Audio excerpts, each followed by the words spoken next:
Por tanto, los 7 años de tribulación no es, este punto es importante porque quiero tocarlo, no es la autoridad del anticristo, sino es Cristo juzgando la tierra.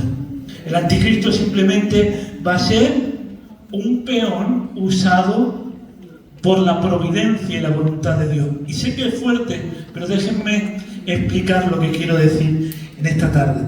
Y después vendrá el milenio donde Cristo gobernará, reinará, e Israel cumplirá esa promesa que se le dio de poder estar en la tierra reinando juntamente con Cristo, gobernando juntamente con Cristo. Pero dicho esto, permítanme darle esa parte que entendamos todos, si me dan tiempo. Todos conocen la historia de José, cómo el Señor le da un sueño, y ese sueño tiene una interpretación escatológica, es decir, se tenía que cumplir mucho más tarde.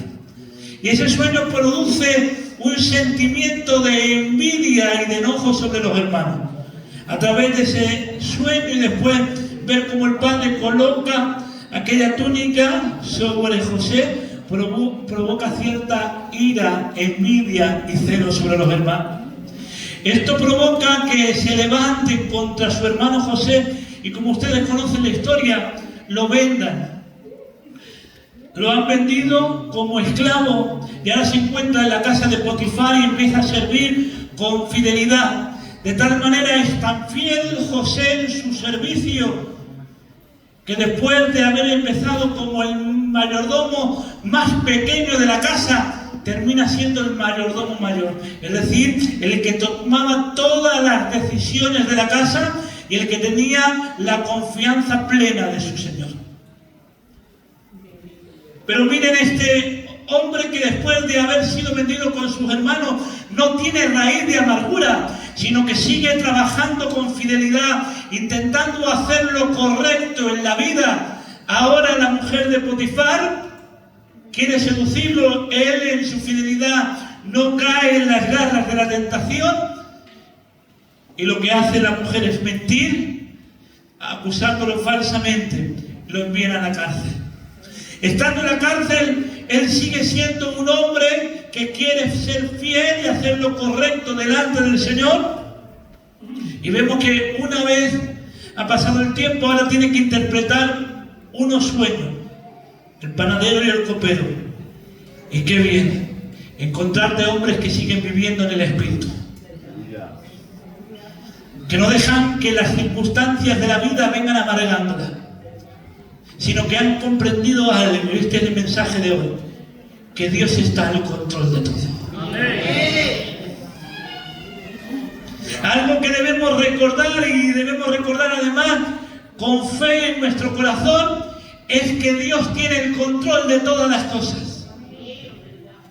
Voy a decir una frase fuerte, por eso hablaba acerca de que la tribulación es un juicio de Cristo sobre todas las naciones.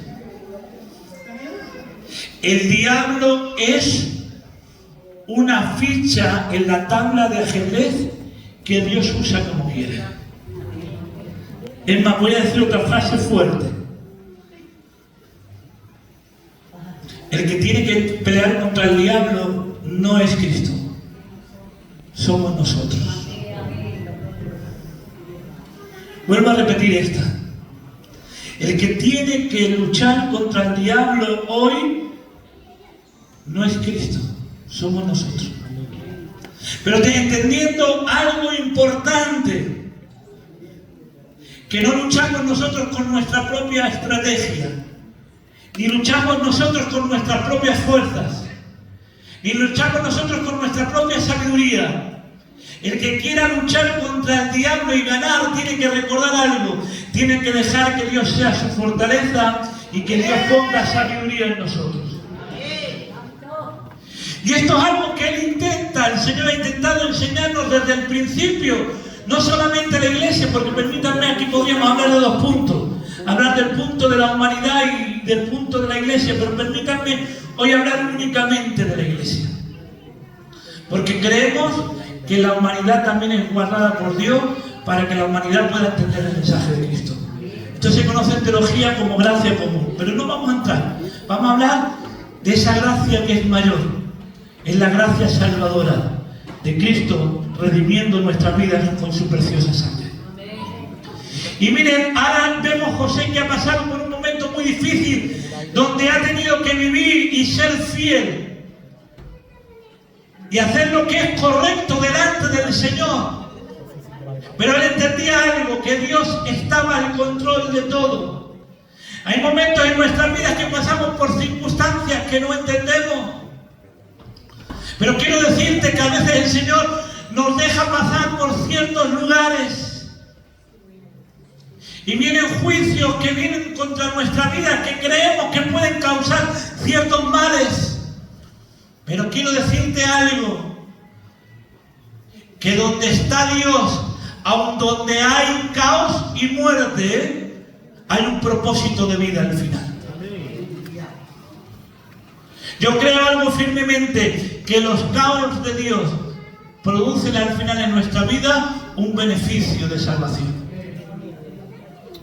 Y miren, José, aunque no era un hombre que se pueda contar dentro de la iglesia, pero él entendió esta verdad. Él sabía que en medio de sus problemas, en medio de sus dificultades, en medio de todo lo que había pasado en las injusticias de la vida, Dios iba a hacer justicia. Porque si algo tiene que haber en nuestra vida y llenarnos de esperanza, es que en medio de esta vida llena de injusticia, al final acabaremos con la justicia de Dios en nuestras vidas.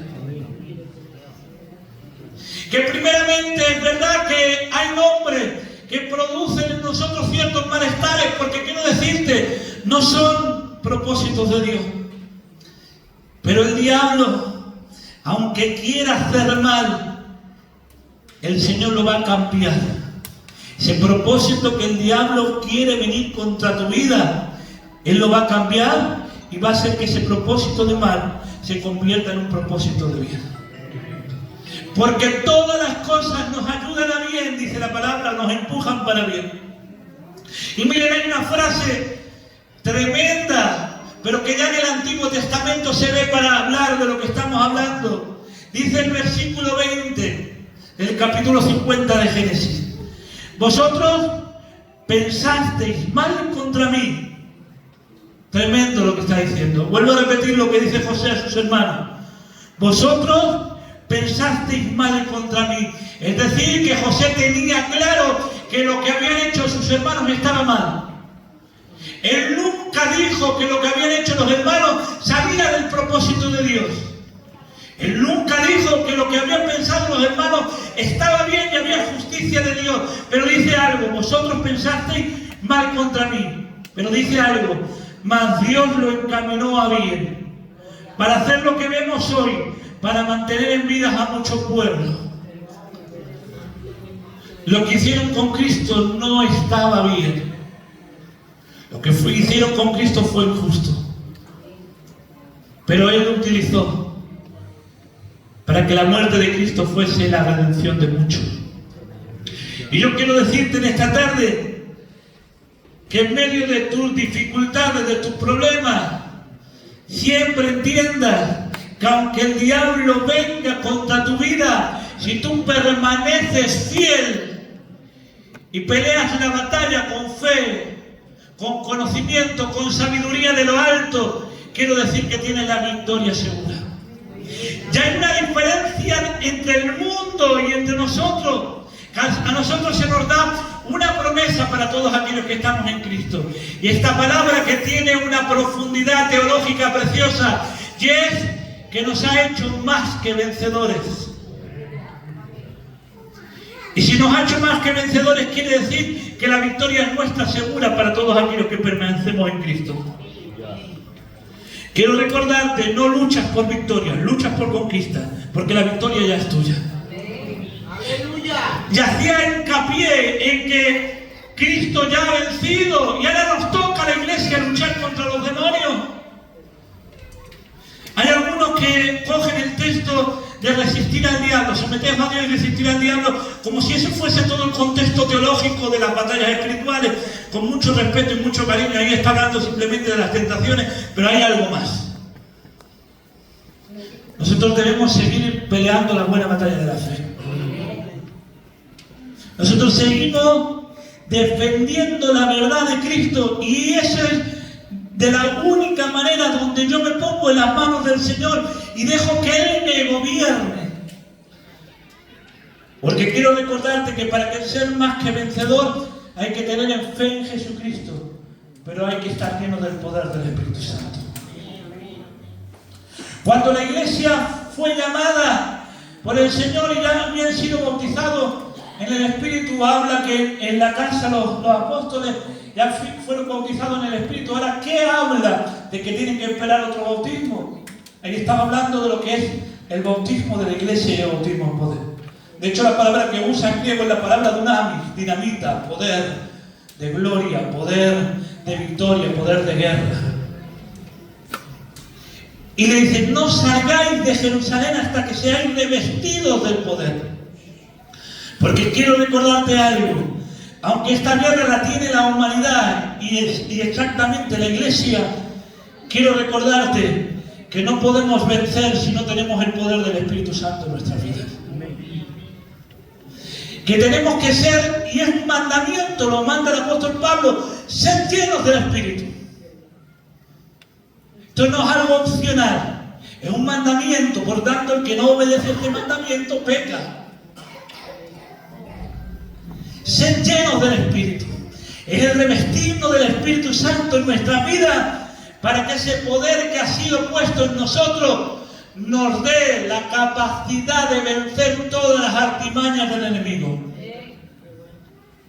Es tiempo más que nunca de llenarnos de fe, de llenarnos de conocimiento bíblico, de llenarnos del poder del Espíritu Santo, porque muchos son nuestros enemigos. Pero para aquellos que confiamos en el Señor, Jehová planta la bandera. Quiero recordarte, Dios está en control de todo. Y es cierto que a veces el enemigo se cree que quiere derrotarnos y que nos va a vencer, pero solamente nos vencerá cuando nosotros dejemos de confiar en el Señor. Porque si nosotros estamos confiando en Él, el enemigo está derrotado. Realmente está bajo la planta de nuestros pies. Para todos aquellos que están confiando y esperando en el Señor. Por eso decía, es una profecía mesiánica y al mismo tiempo escatológica, porque noten, está hablando de 4 carros y está hablando de esos 4 ángeles que tienen que hacer una obra, y entendemos que está hablando en el mundo entero, pero hay uno que resalta y dice: luego me llamó, versículo 8, y me habló diciendo: mira los que salieron hacia la tierra del norte. Entendemos que está hablando del terreno de Babilonia. Hicieron reposar mi espíritu. Es decir, cuando dice hicieron reposar mi espíritu, está diciendo: e hicieron mi voluntad. Porque cuando Dios descansa, hay seguridad en nuestras vidas.